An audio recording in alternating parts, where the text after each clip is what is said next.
So atong interview ng usa ka entrepreneur diri sa Barangay Tagnokon. So usay pangalan nimo nay? Ako si Gloria Taganili, Audusol Taganili. Taga asa man ka nay? Tagnokon, Purok Uno.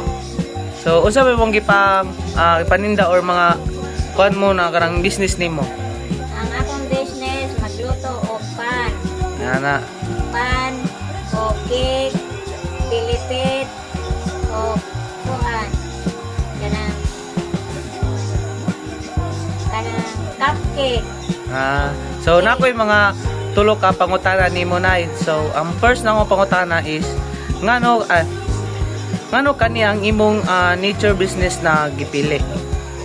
Unay business nga akong gipili kay kanang para masunod usab sa akong mga anak. So, muna akong kuan sa pa-eskwela ko nila, muna akong gikuha pangbalon, antod nga nakagraduate sila og high school, ibili na ko sa tindahan, ang uban libod o naapo ko'y mga kanang seller. So ahaman nimo naman na kini na kanang paghimog mga pan na mga pagkaon na.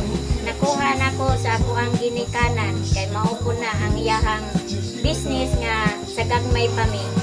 So master jud kami mo ng anak na mga klase na business. So napakoy duha ka question na iingon si mo. So the second is unsa man ang mga pamaagi aron molambo ang imong business? Ang pamaagi nako aron molambo nagkuan ko akong gipo sa cellphone aron molambo mo daghan akong mga customer. So ang uban ibilin sa tindahan. Last na pangutana is kaning usay ikatambag nimo sa mga taong gustong gusto maghimo ka ng ila pong kagulingong business? Akong ikuan sa mga tao nga gusto ko nga maghimo ko matun-an ninyo ang ako ang mauhan aron usab aduna mo'y magamit sa inyo ang unyang mga anak.